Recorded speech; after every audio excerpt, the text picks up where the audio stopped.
നമസ്കാരം. നമ്മളിന്നൊരു കളക്ഷൻ റിപ്പോർട്ടിൻ്റെ വീഡിയോ ആണ് ചെയ്യുന്നത്. കുറച്ച് പടങ്ങളുടെ ചെയ്യുന്നുള്ളൂ. ഈ ആഴ്ചയും കഴിഞ്ഞ ആഴ്ചയുമായിട്ട് റിലീസ് ചെയ്ത കുറച്ച് പടങ്ങൾ നിങ്ങൾ സുഖമായിട്ടിരിക്കുമെന്ന് ഞാൻ ഓർക്കുന്നു. അപ്പോൾ നമുക്ക് പെട്ടെന്ന് വീഡിയോയിലേക്ക് കടക്കാം. പെട്ടെന്നൊന്ന് ഡിസ്കസ് ചെയ്തിട്ട് പോവാം. കഴിഞ്ഞ ഒരു 11 ദിവസം മുമ്പാണ് തിയേറ്ററിലേക്ക് എത്തിയത് ഹൃദയഹാരിയായ പ്രണയകഥ. എന്നാൽ താൻ കേസോട് എന്നുള്ള കുഞ്ചാക്കോബൻ്റെ പടം നമുക്ക് എല്ലാവർക്കും ഓർമ്മയിലുണ്ടാവും. ആ പടത്തിലെ രണ്ട് ഫേമസ് ആയിട്ടുള്ള ലവേഴ്സിൻ്റെ അവരുടെ സ്റ്റാൻഡ് അലോൺ പടമായിരുന്നു ഹൃദയഹാരിയായ പ്രണയകഥ.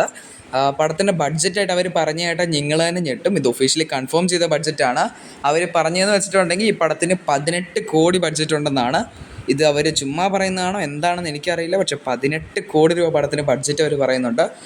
പടത്തിന് പക്ഷേ സാഡ്ലി ഇതുവരെയായിട്ട് 1 കോടി പോലും എത്താൻ പറ്റിയിട്ടില്ല എന്നാണ് കേൾക്കുന്നത്. അപ്പോൾ പടം വലിയൊരു ഫെയിലിയറിലേക്ക് തന്നെയാണ് കുതിച്ചുകൊണ്ടിരിക്കുന്നത്. ഈ ഇടയ്ക്ക് നമ്മുടെ തിയേറ്ററിലേക്ക് എത്തിയ പടമായിരുന്നു മന്ദാകിനി.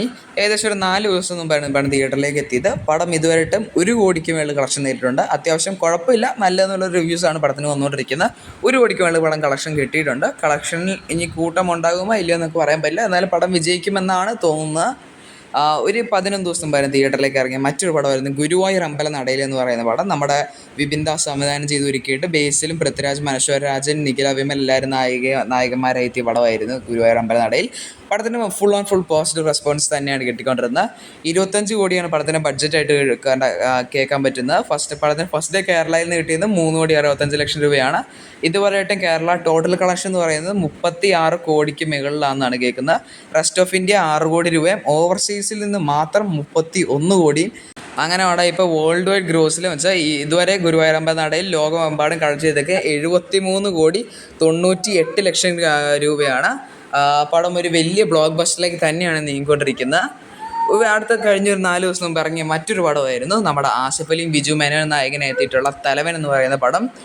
പടത്തിന് ഫുൾ പോസിറ്റീവ് റെസ്പോൺസ് തന്നെയാണ് കിട്ടിക്കൊണ്ടിരിക്കുന്നത്. ഞാനും കണ്ടാണ്, സൂപ്പർ പടമാണ്.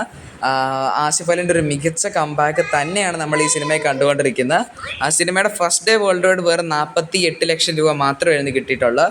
പക്ഷേ ഇന്ന് 4 ദിവസം തികയുമ്പോൾ പടം കേരളയിൽ നിന്ന് മാത്രം 3 കോടിക്ക് മുകളിലും, റെസ്റ്റ് ഓഫ് ഇന്ത്യ 75 ലക്ഷവും, ഓവർസീസ് 2 കോടി 50 ലക്ഷം രൂപയും. അങ്ങനെ മൊത്തത്തിൽ ഈ പടം ഇറങ്ങിയ 4 ദിവസം കൊണ്ട് ലോകമെമ്പാടുമായിട്ട് 6 കോടി 32 ലക്ഷം രൂപയ്ക്ക് മുകളിൽ കളക്ഷൻ നേടിയിട്ടുണ്ട്. അതുപോലെ തന്നെ 4 ദിവസം മുമ്പ് ഇറങ്ങിയ മറ്റൊരു പടമായിരുന്നു നമ്മുടെ സ്വന്തം മമ്മൂക്കയുടെ ടർബോ സിനിമയ്ക്ക് ഭയങ്കര ഹൈപ്പ് എക്സ്പെക്റ്റേഷനിൽ ഇറങ്ങിയ പടമാണ്. അത്യാവശ്യം മിക്സ്ഡ് ആയിട്ടുള്ള റെസ്പോൺസാണ് കിട്ടിയത്. ഇതിൻ്റെ റിവ്യൂ നമ്മുടെ ചാനലിൽ ഇട്ടിട്ടുണ്ട്. പടത്തിന് ഫസ്റ്റ് ഡേ കേരളയിൽ നിന്ന് കിട്ടിയത് 6 കോടി 15 ലക്ഷം രൂപയാണ്. പിന്നെ ഇതുവരെയായിട്ട് 4 ദിവസം കൊണ്ട് പടത്തിന് ഫുള്ളി കേരളയിൽ നിന്ന് കിട്ടിയേക്കുന്നത് 20 കോടി 41 ലക്ഷം രൂപ. റെസ്റ്റ് ഓഫ് ഇന്ത്യ 3 കോടി 15 ലക്ഷം രൂപ ആൻഡ് ഓവർസീസ് കിട്ടിയേക്കുന്നത് 24 കോടി രൂപയാണ്. അങ്ങനെ ലോകമെമ്പാടുമായി പടം ഇറങ്ങിയ 4 ദിവസം കൊണ്ട് കളക്ട് ചെയ്തത് 47 കോടി 56 ലക്ഷം ആണ്. പടത്തിന് പോസ്റ്റർ അവർ കഴിഞ്ഞ ദിവസം ഇറക്കി ഞങ്ങൾ എല്ലാവരും കണ്ടെന്ന് പ്രതീക്ഷിക്കുന്നു. 50 കോടി ക്രോസ് ചെയ്തു, 52 കോടി ആയെന്നൊക്കെ ചെറുതായിട്ട് അവരുടെ ടീമൊന്ന് തള്ളിവിട്ടാണ്. അത് തെറ്റാണ്. 50 കോടിക്ക് മേലെ പടം ഇതുവരെയായിട്ടും ക്രോസ് ചെയ്തിട്ടില്ല. 47 കോടിയാണ് പടത്തിൻ്റെ 4 ദിവസത്തെ കളക്ഷൻ. ഇന്നത്തെ കളക്ഷനും കൂടെ കൂട്ടുമ്പോൾ പടം 50 കോടിയിൽ കയറുമെന്ന് വെച്ചാൽ 6 ദിവസത്തിനടുത്ത് ആകുമ്പോൾ പടം ലോകമായിട്ട് 50 കോടി ക്ലബിൽ കയറും എന്നാണ് തോന്നുന്നത്. അപ്പോൾ അത്രയ്ക്കുള്ളൊരു കളക്ഷൻ റിപ്പോർട്ട്സൊക്കെ നമ്മൾ ഇന്നത്തെ വീഡിയോ ഒന്ന് ഡിസ്കസ് ചെയ്യുന്നുള്ളൂ. ഈ ഇടയ്ക്ക് ഇറങ്ങി കുറച്ച് പടങ്ങളുടെ ആയിരുന്നു നമ്മൾ ഡിസ്കസ് ചെയ്യുന്നത്.